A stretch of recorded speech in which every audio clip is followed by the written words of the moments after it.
अनिल राजभर जी हमारे बीच में वयोवृद्ध समाजसेवी और राजभर मार्तंड पत्रिका के संपादक, हमारे मार्गदर्शक आदरणीय आचार्य शिव प्रसाद सिंह राजभर जी, जो जबलपुर मध्य प्रदेश से चल के आए हैं।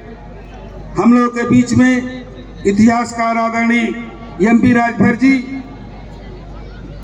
भाई डॉक्टर रामदुलार राजभर जी जो SC/ST कमीशन के चेयरमैन रहे हैं, रवि राजभर जी नौजवान लड़का जिला पंचायत सदस्य, हमारे कवि विक्रांत जी, और इस संगठन के राष्ट्रीय राजभर सेवा संघ के सभी सम्मानित पदाधिकारी गण, और यहाँ पे उपस्थित हमारे माताओं, बहनों और नौजवान साथियों।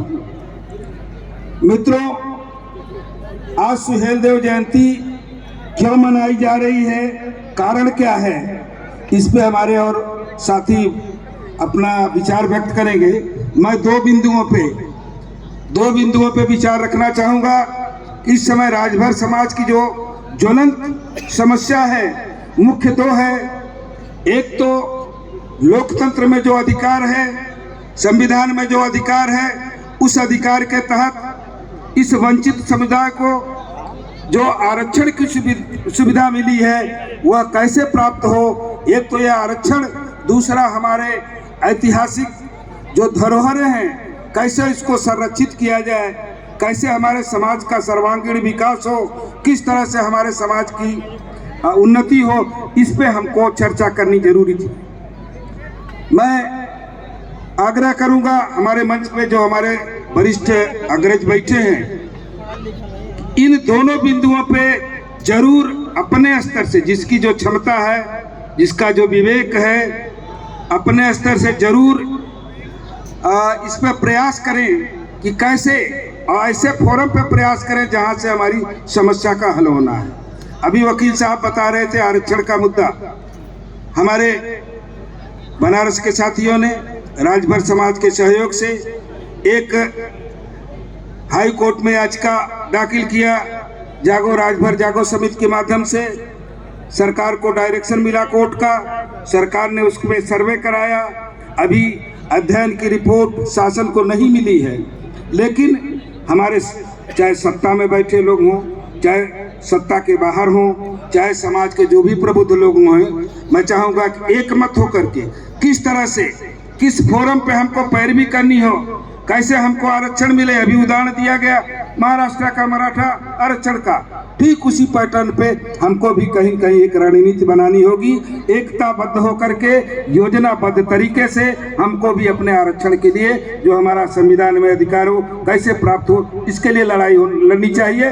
दूसरा है अभी इतिहास को लेकर के जिस महाराजा की जयंती मनाई जा रही है, मैं भारत सरकार को, उत्तर प्रदेश सरकार को धन्यवाद देना चाहूँगा।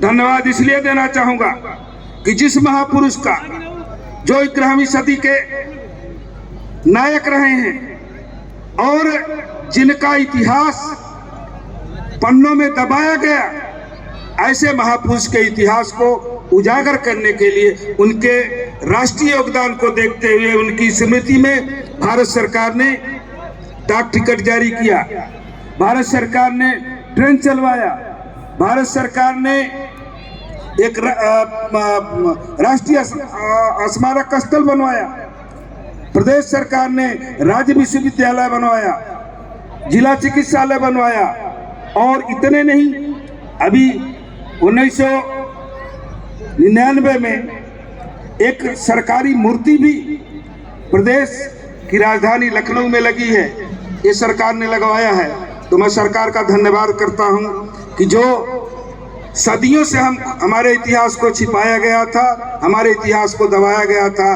आज सरकार हमारे लोग, हमारे अग्रज, तमाम ऐसे समाज सेवी हैं जो नेपथ्य में हैं, पर्दे के पीछे हैं, लेकिन वो अपने लेखनी के माध्यम से, अपने वाद संवाद के माध्यम से समाज में जो जागरूकता ला रहे हैं और समाज की बात को सरकार तक पहुंचा रहे हैं, ऐसे लेखकों का, ऐसे बुद्धिजीवियों का मैं स्वागत करता हूं कि आप निश्चित रूप से अपनी एक लड़ाई लड़ें, योजनाबद्ध तरीके से लड़ाई लड़ें। और जो हमारा इतिहास दबाया गया है, महाराजा सुहेलदेव जी का इतिहास दबाया गया, उसको समाज के पटल पर कैसे लावें, इस पे विचार करने की आवश्यकता है। और मैं निवेदन करूंगा आप सभी लोगों से कि जिसकी जो क्षमता है, जिसका जो विवेक है, अपने नैतिक जिम्मेदारी समझते हुए, यह नहीं कि फला लिखेंगे तो मालूम जो करे वही करें।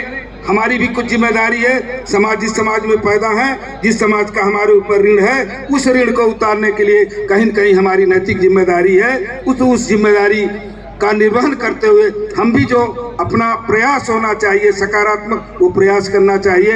इन्हीं चंद शब्दों के साथ मैं ज़्यादा समय न लेते हुए पुनः आप सभी लोगों का, यहाँ पे मंच पे बैठे हुए सभी अतिथियों का, खास तौर से हमारे भाई दयानंद जी, भाई राजकुमार जी, अनिल राजभर जी, अखिलेश राजभर जी, तमाम ऐसे हमारे दिनेश राजभर एडवोकेट जी, किरण एडवोकेट जी, तमाम ऐसे साथी हैं, सबका मैं स्वागत करता हूं, अभिनंदन करता हूं और आपको बहुत बहुत धन्यवाद करता हूं।